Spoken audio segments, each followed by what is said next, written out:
Buenos días, estamos acá en el centro de Santiago, en las dependencias de la librería LOM, en el magnífico y espectacular barrio Conchitorio del centro de Santiago, y tenemos el privilegio acá de seguir nuestras conversaciones sobre voces de trabajadores, que ya lo sacamos en un anterior podcast video, que lo sacamos con Osvaldo también, y la idea, como lo planteamos en ese podcast, era justamente seguir conversando sobre temas que atañen a los trabajadores desde su mirada, desde su sentir.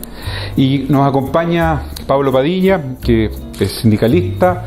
Él es miembro del Consejo Político de Revolución Democrática, miembro del Consejo Político del Frente Amplio de Trabajadores, así que nos va a dar su mirada, y Osvaldo ya lo conocen, también él es periodista, asesor sindical y de empresas en temas laborales, él fue gerente de Relaciones Laborales de NAP, así que aquí nos acompaña en este diálogo, en esta conversa que vamos a tener sobre un tema que justamente lo analizamos antes acá en la previa, de hacer una reflexión, una mirada, de evaluar, si podemos nosotros evaluar desde nuestra mirada lo que ha sido la reforma laboral, lo que es ley, ya es ley de la República, y cómo lo miran ustedes. Así que vamos a partir con esa conversa. Voy a partir con Osvaldo para que nos introduzca su mirada, cómo siente él, cómo ve lo que es ley laboral ya desde lo que se hizo en el gobierno de Michelle Bachelet. Y pues, hola Patricio, hola Pablo y a todos los amigos que nos escuchan y que nos ven de este mundo de RH Management. También sumarme a los saludos, digamos, de la gente del OM que amablemente nos presenta este precioso espacio, ¿no? En pleno centro de Santiago, además rodeado de libros de carácter laboral, ¿no? Ahí está Antihistoria de un luchador de Clotario Bes. Pablo, la idea es poder compartir con los amigos que nos ven y que nos escuchan ya un año pasado, de abril de este año, de la famosa ley 20.940, ¿no? Ley que moderniza el sistema de relaciones laborales, ese fue el nombre formal, pero que todo el mundo conoce en el mundo laboral, en el mundo de la empresa, en los sindicatos, como la reforma laboral, ¿no? Que fue en su momento de una gran discusión, de una gran crítica, que esto era más que una reforma laboral, era una reforma sindical, ¿no? Que no se abordaron determinados temas y que en cierta medida desequilibraba un poco la cancha, y no fueron pocos los que plantearon también que esto tenía mucho que ver con el crecimiento. Ya ha pasado un año ya como sindicalista, Pablo, ¿cuál es tu evaluación a grandes rasgos de esto, lo que ha significado en pro del movimiento sindical, en pro del crecimiento, o a veces los debe, ¿no? En qué debiésemos perfeccionar? Bienvenido, Pablo, a tu casa. Muchas gracias, Osvaldo. También un saludo, a todas las personas que están viendo este podcast, que bueno que estén interesados en el tema laboral desde distintas perspectivas. Y también gracias por la invitación y por acogernos acá a LOM, que es una editorial que está siempre presente en las estanterías de la casa, de hecho. Sí, es verdad. Claro, y con uno revisa su biblioteca y está lleno de libros de LOM, ¿no? Exactamente, claro, y uno ve y quisiera tener más. Con respecto al tema de la reforma laboral, yo hablo desde mi posición, que efectivamente es, habiendo sido dirigente sindical durante años, sigo siendo promotor del sindicalismo, desde las posiciones por las cuales me presentaron, ¿cierto? El Frente Amplio fundamentalmente y el Frente de Trabajadores Revolución Democrática. ¿A ti fuiste mucho tiempo de dirigente sindical? 8 años fui dirigente sindical en el Sindicato de Ediciones Financieras del Diario Financiero. O sea, te tocó en el fondo trabajar la huelga con reemplazo, ¿no? Los temas que al final modificó. Tú estuviste en el mundo antes de que se fuese modificado por la reforma. Exactamente, claro. Conocí el mundo antes de la reforma y ahora lo estoy conociendo directamente con mis compañeras y compañeros sindicalistas que siguen en actividad y que les ha tocado efectivamente vivir este nuevo escenario, ¿ya? En el cual, nosotros, previo a la reforma, desde el día 1, diría yo, desde que partió la reforma, nosotros quienes ahora conformamos el Frente Amplio de Trabajadores, que en ese tiempo no existía, fuimos críticos a la reforma. ¿Al proyecto de ley que presentó el gobierno? Al proyecto. ¿A las posiciones de la CUT? ¿A las posiciones del mundo de al proyecto primero, al proyecto en sí, que nos parecía que no abordaba los temas fundamentales, y los que los abordaba no los abordaba de manera de manera adecuada. O sea, hay que tomar en cuenta que esta famosa reforma solo tiene que ver con el libro cuarto del Código del Trabajo. O no olvidar que es un Código del Trabajo gestado en condiciones de excepción, en condiciones de dictadura. Claro, para toda la gente que nos ve en el libro cuarto, todo lo que dice materia con el derecho laboral colectivo, ¿no? La negociación colectiva. Claro. Entonces no se tocó el mundo del trabajo en Chile es muy complejo, es mucho más complejo de lo que cabe en el libro cuarto. Entonces, de hecho, no se tocó el tema del empleo público, no se tocó el tema de la economía informal, que es un gran tema que nosotros tenemos. Tenemos casi una mitad de la fuerza laboral en Chile con la economía informal. Entonces, todos esos temas no se tocaron y era difícil tocarlo, digamos, el estatuto administrativo. Decir, era la reforma laboral, este proyecto de ley, el continente adecuado para tocar estos temas que yo los comparto, ¿no? La informalidad del empleo, los trabajadores por cuenta propia. Exactamente, ¿no? Los honorarios. Claro, o esta demanda que existe del mundo público, del derecho a negociar colectivamente, ¿no? De la gente de la ANEF. Pero sobre los temas que se tocaron, ¿no? Sobre los temas que se tocaron, mira, yo primero parto por el tema que no se tocó, o sea, que es una gran aspiración del mundo del trabajo que está dentro del Código Laboral, que es el tema de la negociación por rama. O sea, se mantiene un pilar del Código del Trabajo que se estableció ya en dictadura, que es la atomización de los trabajadores. O sea, la negociación... partidario de la negociación ramal. Soy absolutamente partidario de la negociación por rama, considerando que la negociación por rama, primero, por la vía de los hechos, en Chile existe y el mundo no se ha acabado, que es más o menos lo que se dice. O sea, que la negociación ramal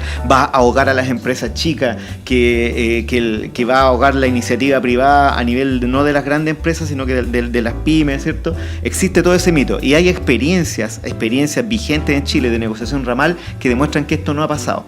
Por lo tanto, yo apoyo la negociación ramal porque también aquí se trata de que hay un desequilibrio evidente en la cancha entre capital y trabajo.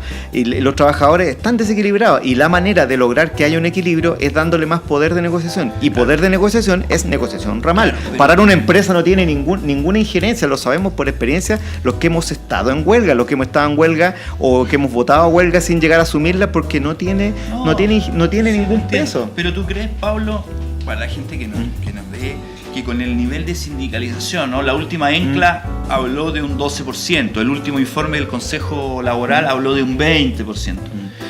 ¿Crees que el mundo sindical, como una autocrítica, ¿no? está preparado, por ejemplo, para una cosa así con la baja sindicalización que existe, ¿no? Porque es un tema bien importante. Pero que yo daría vuelta a la ecuación, porque yo creo que efectivamente es poco atractivo ser parte de un sindicato, entendiendo que el sindicato, en el actual estado de situación de la legislación laboral, otorga poco poder. Entonces es poco atractivo para alguien entrar a un sindicato.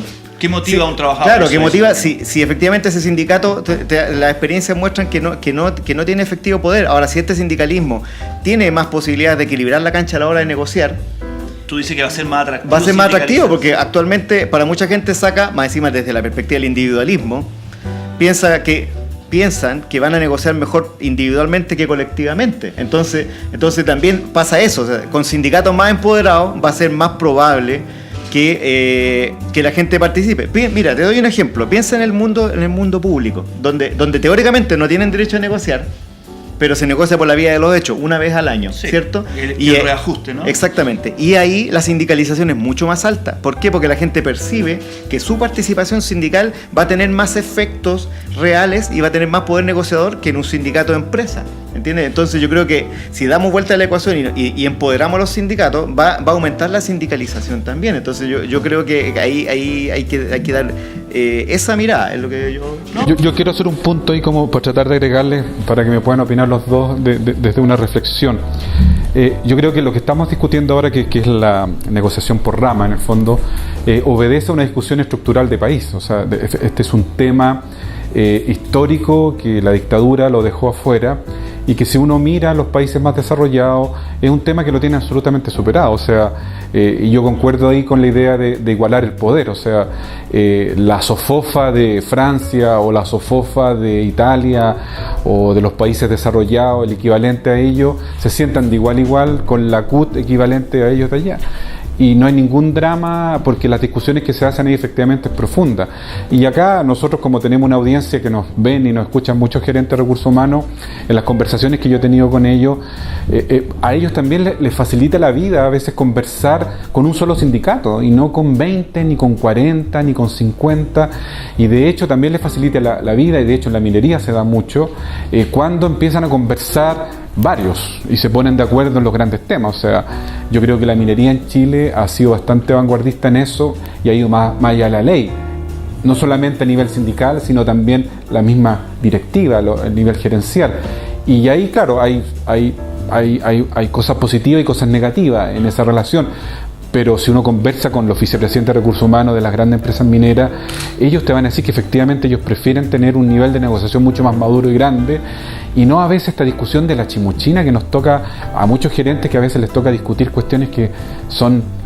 O sea, el sindicato yo creo que quiere conversar grandes temas, no quiere hablar a esta altura de la vida, estamos en el siglo XXI, del bono de colación, de los zapatos de seguridad, o aquí estamos hablando de grandes temas. El gran tema nuestro son los sueldos y las remuneraciones. O sea, acá en Chile todos sabemos los bajos salarios que hay, y ahí está la discusión de fondo. Y de hecho, me ha tocado conversar con los colegas de Cencosud o de Falabella. Ellos sí les toca negociar por rama en Brasil, en Uruguay, en Argentina, y no hay drama tampoco con eso. O sea, ellos igual, su empresa no se colapsa, igual funciona. Entonces hay muchos mitos de esto, y ahí, como ustedes, con su experiencia sindical, con dos miradas que ustedes tienen, yo creo que aquí también como que parece pisamos el palito o caemos en esta trampa de que no estamos discutiendo de la cosa más arriba, porque de hecho la SOFOFA y la CPC en Chile negocia por rama. De hecho, se inició la gran negociación por rama chilena, que es el sueldo mínimo. Claro, o sea, ellos sí pueden negociar por rama, y sí tú puedes ver, y me parece bien y excelente, que tengan equipos profesionales, tanto la SOFOFA como la CPC, como aporten ellos desde su mirada y que peleen por sus intereses, y me parece justo eso. Pero también me parece súper injusto que por el otro lado los trabajadores no tengan ese mismo nivel. Y yo creo que las grandes empresas, me parece que ahí tienen como eso medio como asumido, y lo ven como una realidad instalada. Si el tema está abajo, o sea, de lo mediano para abajo. ¿Cómo lo ven ustedes este tema más de fondo? Yo comparto contigo, Patricio. Yo quiero destacar una cosa. Tú hablas de este tema de que algunas empresas han adoptado buenas prácticas laborales, supralegal, ¿no? Porque en el fondo hoy día que una empresa diga nosotros cumplimos con la ley, no toda la gente tiene contrato, pagámoslo, es obviamente el desde, ¿no? Y que fue gran parte de las banderas del movimiento sindical en su momento, y algunas empresas pequeñas, y todavía, digamos, los sindicatos luchan por esas cosas. Pero yo quiero destacar el tema de estos grandes acuerdos supralegales, ¿no? Que en donde hay el tema de remuneración, el tema de los sueldos, como dice Pato, pero también, y lo tocamos en un programa pasado, ¿no? El tema de calidad de vida de los trabajadores, que hoy día está siendo un tema central.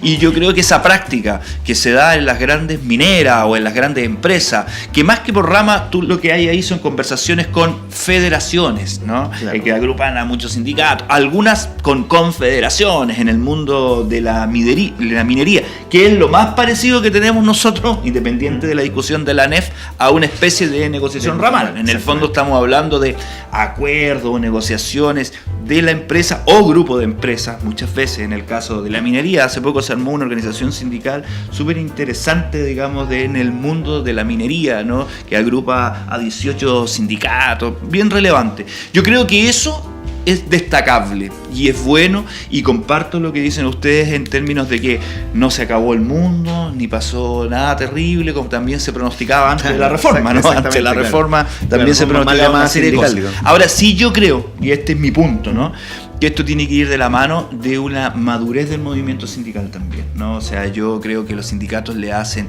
muy bien a la empresa y le hacen muy bien a Chile, y tienen ahí una responsabilidad grande.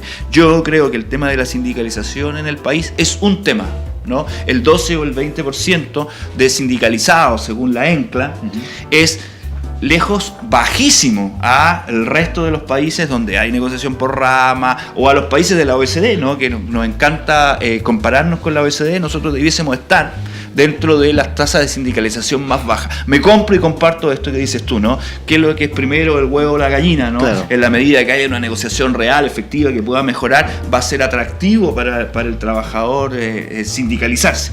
Yo creo que el gran punto de las relaciones laborales son cómo tú construyes relaciones laborales equilibradas, ¿no? Y equilibras la cancha de las partes en pro de la empresa, en pro del crecimiento, en pro del respeto de los derechos de los trabajadores. Estas empresas que realizan prácticas supralegales tienen buenos índices también de calidad de vida, de remuneraciones. En el fondo, si uno la quiere poner en términos de empresa, es el ganar, ¿no? Y todos ganamos en una relación esa equilibrada. Ahora, creo yo que llegar a un tipo de negociación de ese estilo es un proceso, ¿no? Nosotros recién tenemos huelga sin reemplazo, extensión de beneficios, ¿no? Que fueron los temas que tocó la reforma. Exactamente.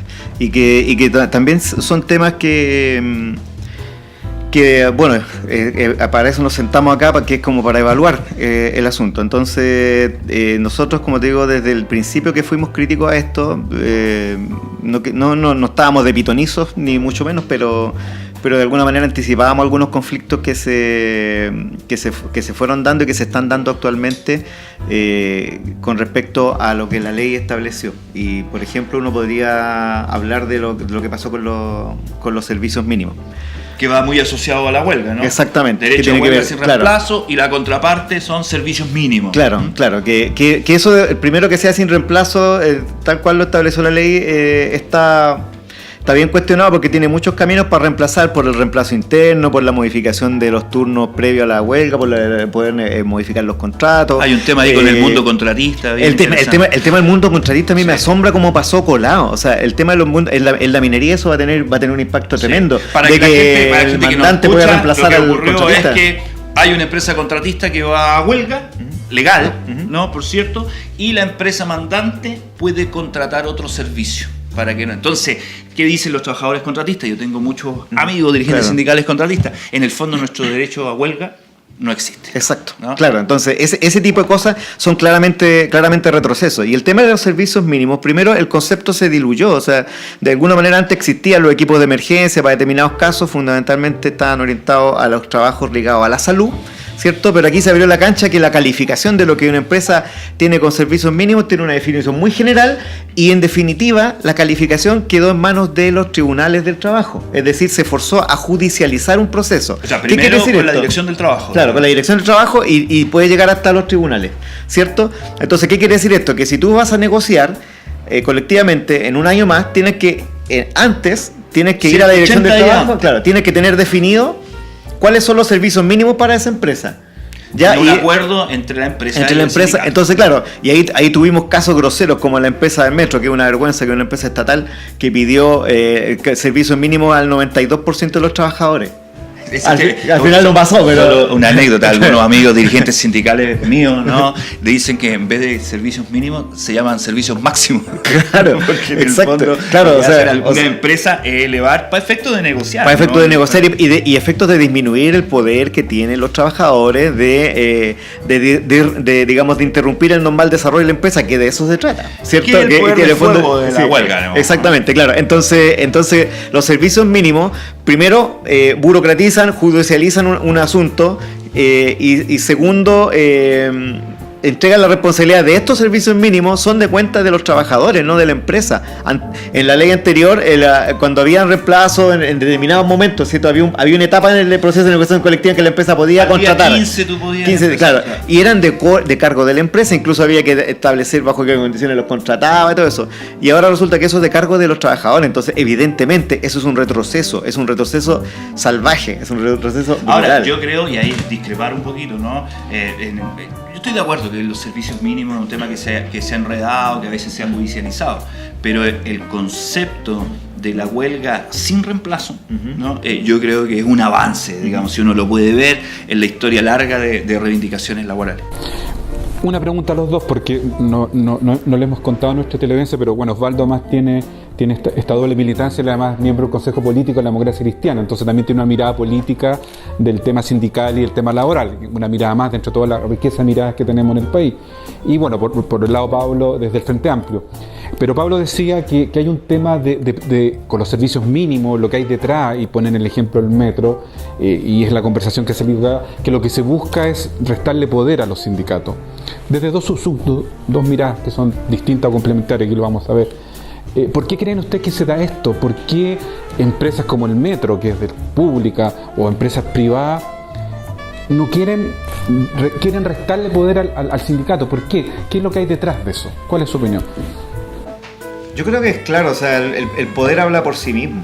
Entonces, acá se instalaron y se naturalizaron cosas desde la dictadura que tienen que ver justamente con restarle poder a la clase trabajadora, para poder convertirla en un insumo y poder maximizar las ganancias, y esto a todo nivel. O sea, no en vano hay una puerta giratoria habitual a nivel de gerencia entre gente que estaba en el Estado y que termina trabajando en el sector privado o viceversa. Entonces hay compartir una mirada ideológica con respecto a cómo se ve al mundo trabajador. Yo siempre digo lo mismo, el mismo ejemplo. O sea, hubo una dictadura, que era una dictadura cívico-militar y una dictadura que tenía un modelo económico, y previo a sacar la Constitución, esta dictadura instaló un código laboral que atomizó a los trabajadores, que les restó poder, y eso se mantiene. O sea, eso pasó a ser un sentido común. Entonces, tú das ejemplos de otros países, ¿cierto?, donde los mismos empresarios que están acá, sin negociar un ramal, negocian ramalmente. Entonces se instaló como que nosotros somos una especie de feudo extraño, donde al trabajador se le mira con desconfianza, a la trabajadora y al trabajador se le mira con desconfianza. Entonces, cuando debería ser todo lo contrario. A lo mejor suena muy fundamentalista lo que voy a decir, pero de verdad, o sea, quienes creamos el valor somos trabajadores y trabajadores. O sea, cuando una empresa se vende, por ejemplo, cuando una empresa traspasa de propiedad, no se vende solamente las máquinas, se vende un modo de hacer, se vende un equipo de gente a lo mejor que cambie, que está haciendo bien las cosas. No se está vendiendo el cableado ni el sitio, salvo casos puntuales por especulación inmobiliaria. Entonces hay un modo de hacer que es lo que se transa, y eso está en manos de trabajadores y trabajadores. Nosotros no somos la clase trabajadora de los tiempos de Don Clota. De Don Clota. Somos una clase trabajadora que mucho más educada. Yo lo veía en mi mismo sindicato, que era un sindicato chico. La mayoría de la gente eran técnicos o profesionales, ¿cierto? O sea, somos gente empoderada, somos gente educada, y se nos sigue negando la posibilidad de poder tener un poder negociador y de tener un poder de opinión en esto. Entonces yo creo que ahí hay una mirada ideológica que se instaló a partir de la dictadura y que no hemos sido capaces de cambiar, y que son cosas que suceden en el país de al lado, en el país de más allá, y las cosas, por lo menos las empresas siguen funcionando con todas las crisis que tienen que ver con la globalización muchas veces, pero y si te vas a países desarrollados, con mayor razón. Entonces yo creo que acá hay un tema ideológico que no hemos sido capaces de derrotar. Nosotros, digamos, los que somos críticos a esto y lo decimos explícitamente, no hemos sido capaces de generar poder. Y los que no son críticos se sentirán bastante acomodados. O sea, yo me imagino que un gerente que puede ser un día gerente del metro y otro día accionista de Llanza, le encuentra que está todo perfecto. Mira, yo ahí, ya que don Patricio me llevó a la arena, digamos, más política, yo me tiro a la piscina, ¿no? Yo no creo que todos los empresarios son malos, que todos los sindicalistas son buenos. Yo creo que se superó, digamos, esta cosa de ver la vida en blanco y negro. Hay empresarios muy buenos y hay experiencias de empresas que han, solo con la reforma, trabajado los pactos, por ejemplo, de adaptabilidad. Hay un ejemplo súper interesante que lo han destacado varios, que lo hizo CAP, ¿no? Los pactos de adaptabilidad, para la gente que nos ve, la empresa puede, con un sindicato que represente a lo menos el 30%, realizar pactos, ¿no? Entre otras cosas, de establecer una jornada 4x3. Por ejemplo, ¿no? Que es típico en la empresa que los viernes uno se va temprano, ¿no? A las 4, a las 3, y que de lunes a jueves se mata trabajando. Se puede hacer un pacto de trabajar una jornada de lunes a jueves y tomarse el día viernes como día de descanso. Pacto de adaptabilidad, ejemplo que hizo CAP con su sindicato.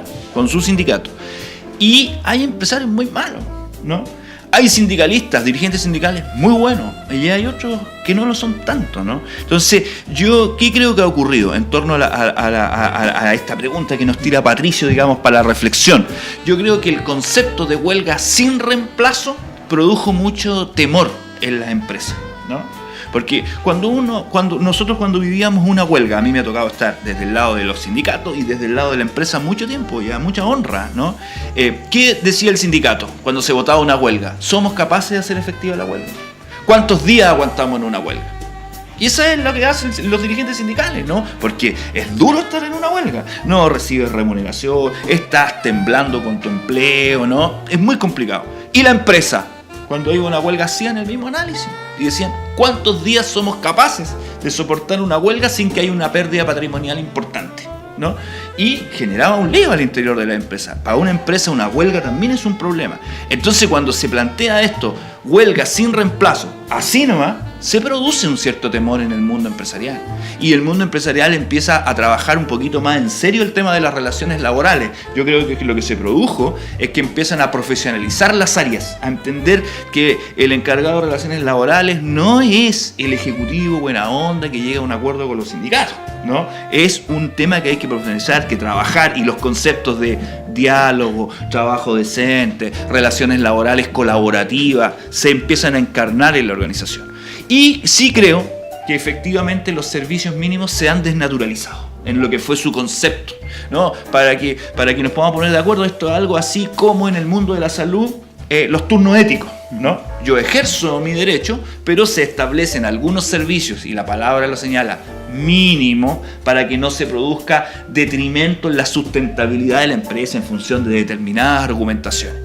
Yo creo que muchos empresarios se han pasado para la punta, y por eso el tema de los servicios máximos, ¿no? Sí, que a la hora de establecer servicios mínimos se hace una cosa en donde efectivamente el poder de fuego del dirigente sindical no es tal, porque en el evento de declararse una huelga no se produciría ningún problema.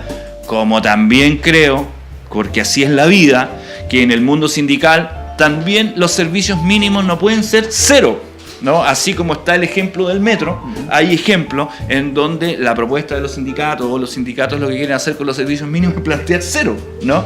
Ahora, creo que eso ha dificultado las posibilidades de acuerdo. No obstante eso, el último informe de este Consejo Superior Laboral, la otra vez escuché a Francisco Díaz, ex subsecretario del Trabajo, en un foro, contar que había una cifra, había un dato duro, que más del 50% de los casos de servicios mínimos que se han dado, obviamente por reforma, porque antes eso no existía, han sido producto de acuerdos empresa-trabajadores, ¿no? O sea, uno puede poner el vaso medio lleno también, es decir, la mayoría ha habido acuerdos.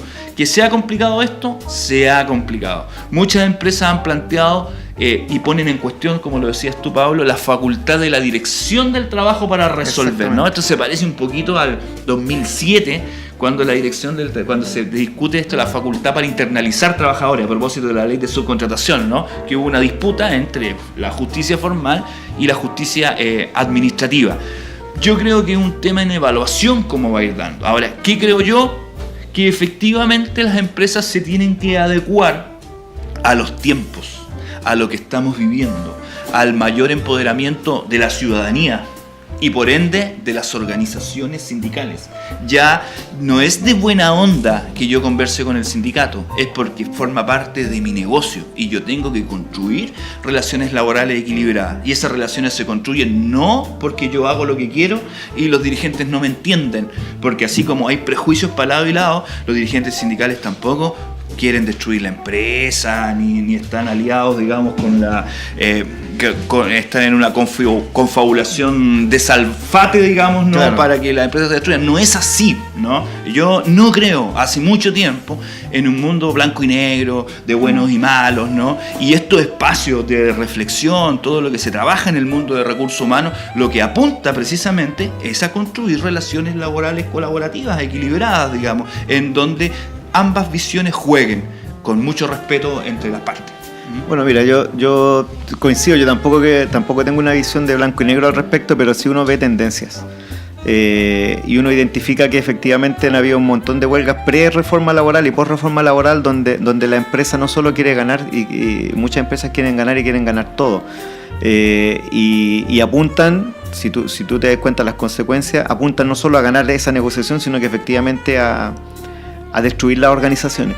Sí, no me ¿Entendí? cabe duda que hay empresas que están en esa, ¿no? Claro, o sea, por nombrarte casos como Entel, sí. como el caso como la huelga del BCI o la huelga de Lanchile, o sea, son huelgas que fueron más allá la huelga de Lanchile es emblemática, por viejo, o sea, piensa que la huelga de Lanchile ni siquiera era por plata, era por los días de descanso, y la empresa hizo el aguante, una empresa gigante, una empresa transnacional que hace el aguante hasta lograr atomizar a lo más que se pueda a la organización sindical, porque en definitiva se recurrió vía administrativa más encima, y ese es lo malo de dejar en manos de la Dirección del Trabajo por vía administrativa, por una interpretación de la ley, facilitó el descuelgue individual y que se declarara el choclo. Eso es destruir la organización sindical. Entonces, claro, uno no lo ve en blanco y negro, pero se queda con estos grandes ejemplos. Pero bueno, Pablo, y el tema de los servicios mínimos también te pone la cancha en un lado peligroso, que es poner que la decisión está en manos de la autoridad política designada de confianza del gobierno de turno, que es la Dirección del Trabajo, que es lo que nosotros estamos denunciando desde el principio de esto. O sea,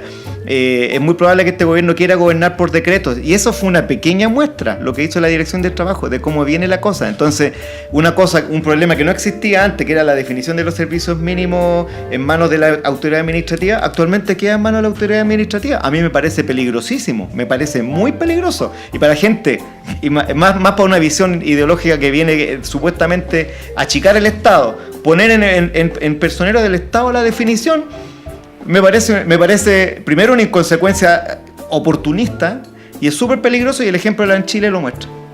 Yo lo comparto plenamente. Mi único punto es que así como están estos malos ejemplos de Lanchile u otros, mira, ayer salió titular de La Tercera, ¿no? La negociación de Escondida, que Escondida viene de una huelga dura antes de la reforma, ¿no? De 40 y tantos días. Así como hay estos ejemplos de malas prácticas, y que yo lo comparto, Pablo, plenamente, yo lo único que quiero decir, que en la lógica que es un poquito la línea editorial de este trabajo que se hace desde acá, ¿no? De que hay que resaltar también ejemplos empresariales de buenas prácticas y de trabajo con los sindicatos, no contra los sindicatos. Los sindicatos no son adversarios, los sindicatos son socios. Yo también conozco buenos ejemplos, y lo estaba mencionando un poco antes de cámara, que es el caso de claro, es especial, pero creo que es bueno entenderlo. Las manipuladoras de alimentos de la JUNAEV, es una federación de sindicatos. Me parece que son empresas contratistas de la JUNAEV. Son empresas son funcionarios de la JUNAEV. Exactamente, sí. Son empresas contratistas que trabajan para la JUNAEV. Desde hace varios años hay un acuerdo en los hechos mediante el cual la JUNAEV negocia las condiciones de las bases de negociación con el sindicato, con la Federación de Sindicatos. En el fondo, la empresa mandante conversa con los trabajadores de la futura empresa contratista condiciones laborales. Exacto. Eso y pasa negocia, con él, con entonces ya no negocian cada empresa. Súper buena práctica. Es un ejemplo como de manual, porque ahí tenía un montón de empresas chicas que supuestamente en una negociación ramal serían aplastadas por el poder sindical. No está pasando. El nivel de vida de esta gente ha subido, y ojo con eso, se logró una cosa que uno se pone contento, pero a la vez queda preocupado. Esta gente, mayormente un sindicato femenino, de muchas mujeres dueñas de casa y jefas de hogar, lograron subir del sueldo mínimo. En estas negociaciones, que fue una lucha de años, lograr subir el sueldo mínimo, lograr subir y ganar 350, 400 mil pesos. Y ninguna de estas empresas se fue a la quiebra, que en su momento pensaron que iba a pasar.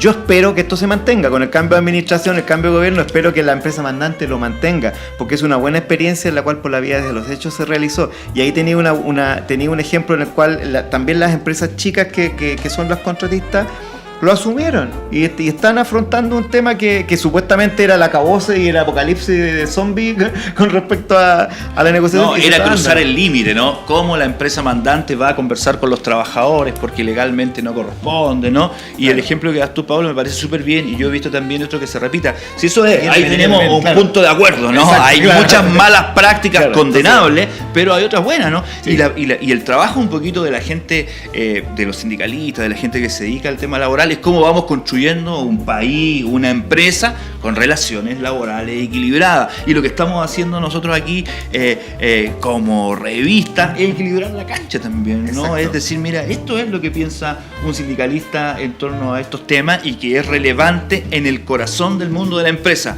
Quien pensó ayer que se podía hacer empresa y construir empresa sin el mundo sindical, los tiempos le dieron una bofetada. Exacto. Esto es con los trabajadores o no es, ¿no? Y eso para allá camina el mundo.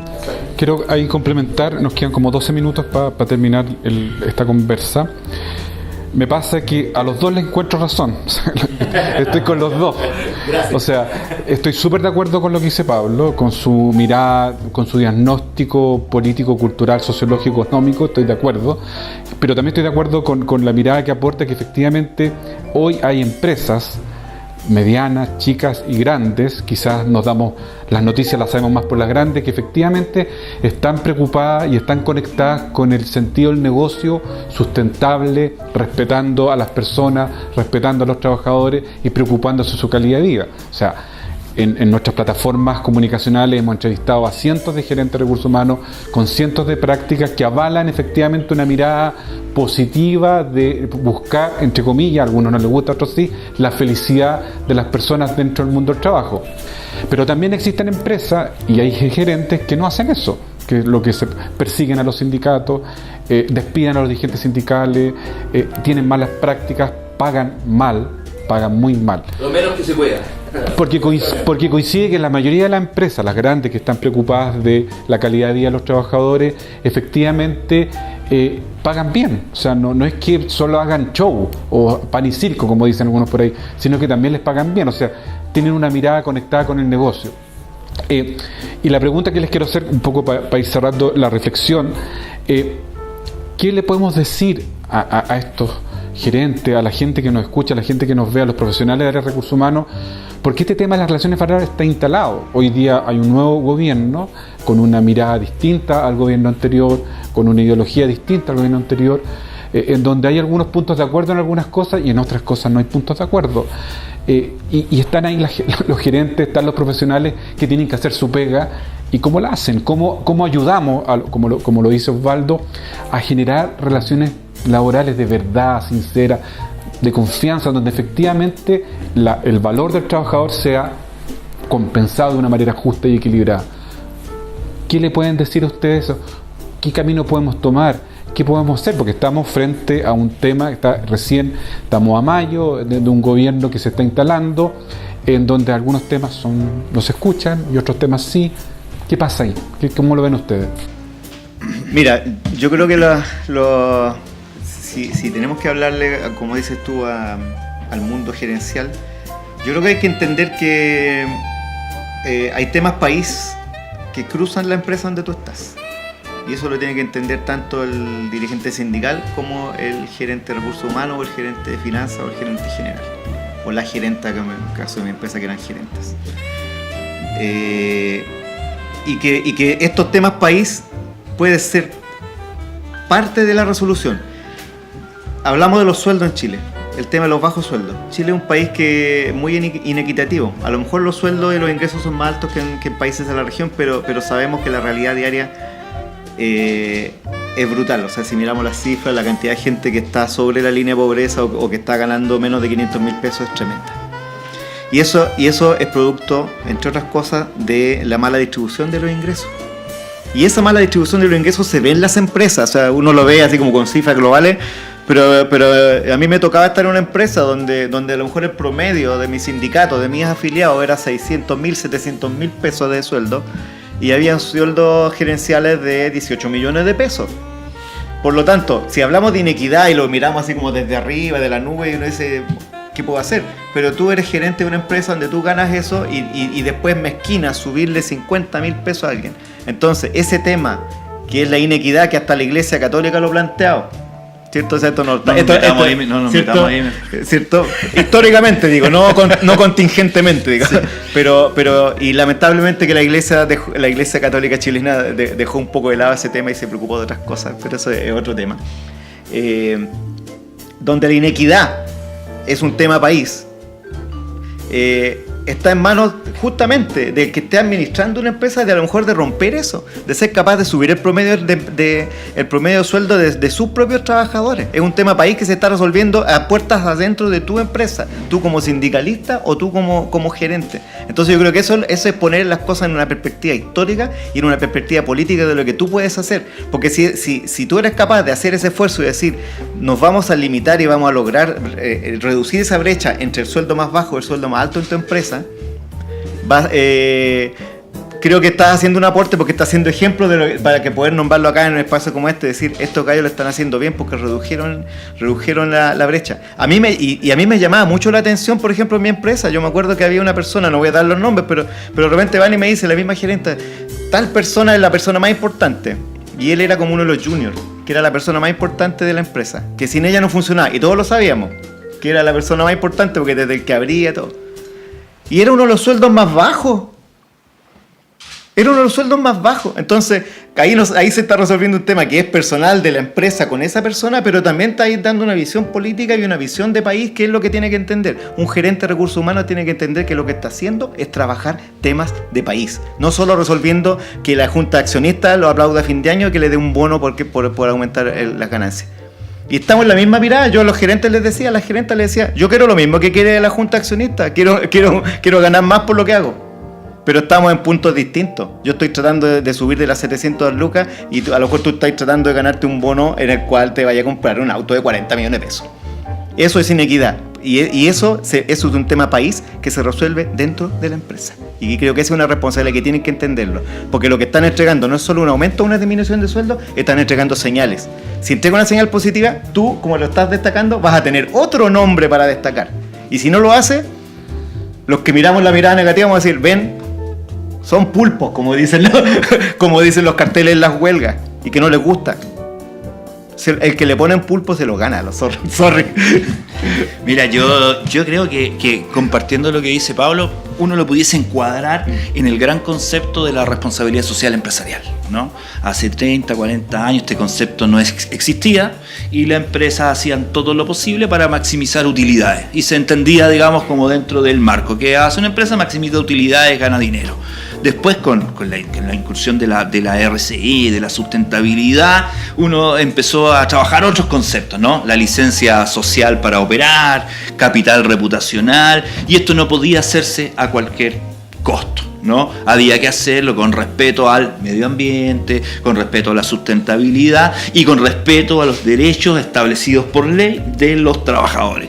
Yo creo, ante la pregunta de Patricio, ¿no? ¿Qué le diría uno a la empresa, a los gerentes? Así como hace 5, 6, hace 10 años fue el tema de la relación con las comunidades, el tema de la sustentabilidad, y esto se empezó a transformar, digamos, hoy día no hay empresa grande que no tenga una dirección de sustentabilidad, un departamento de responsabilidad social empresarial. Uno tiene distintas maneras de aproximarse a las relaciones laborales, ¿no? No me cabe duda que nosotros nos aproximamos desde una especie de convicción valórica, ¿no? Del derecho a los trabajadores a organizarse. Todos los códigos laborales son fruto de reivindicaciones sindicales. Nada fue concedido gratuitamente, ¿no? Desde la ley de la silla hasta ahora. Yo tengo la convicción y creo en las organizaciones, en los grupos intermedios y entre ellos los sindicatos, ¿no? Pero independiente de la convicción que tenga uno, de la mirada política, ideológica, yo creo que hoy día esto para la empresa es un tema estratégico de vital, es un desde, ¿no? Así como en unas elecciones de Estados Unidos uno decía, alguien decía, en la economía estúpido, ¿no? Hoy día esto es el negocio, ¿no? Una empresa que no tiene buenas relaciones laborales, que no construye acuerdos con sus sindicatos, que no trabaja por las relaciones colaborativas, a la larga va a ver afectado su negocio, porque ve afectado el capital reputacional, su prestigio, ¿no? ¿Por qué las empresas concursan en todas estas cosas que hay? El mejor lugar para trabajar, la Fundación Carlos Vial Espantoso. ¿Por qué quiere ser reconocida una empresa?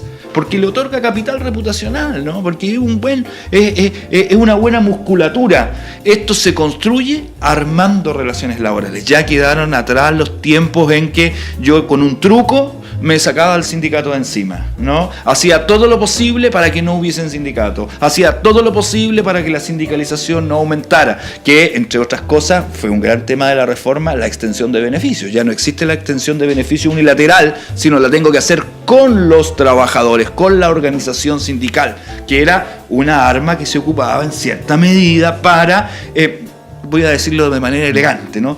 Desincentivar la afiliación sindical, ¿no? Claro. Y la empresa le decía, mire, ¿para qué se va a meter al sindicato? Si igual usted va a tener los mismos beneficios, ¿no? No es necesario meterse al sindicato. Yo creo que el gran desafío de las empresas, de las gerencias de recursos humanos en particular, de las gerencias de relaciones laborales, cómo nosotros vamos creando modelos relacionales que se basen en las relaciones colaborativas. Yo hago empresa con el sindicato, dejó de ser mi adversario.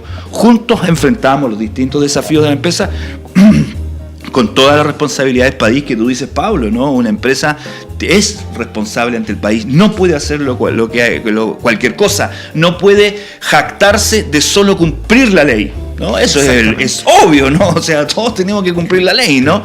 Sino que tiene que ir un poquito más allá. Y yo creo que el punto son las relaciones colaborativas. Y que independiente de la mirada que se tenga, por una convicción valórica, ideológica, estratégica, táctica, es un tema de negocio. Yo no puedo descuidarme de las relaciones laborales que estoy construyendo, si no estoy siendo irresponsable con mi empresa y con mi organización. Yo creo que en ese clima de diálogo, de relaciones colaborativas, todos ganamos. Todos ganan. La empresa gana, el país, ganan los trabajadores, por cierto, ¿no? Si el deber del dirigente sindical es velar por los intereses de sus trabajadores, ¿no? Así lo dice la ley, por aumentar beneficios de ellos, ¿no? Y por eso los representa, ¿no? Yo creo que ese es el gran desafío.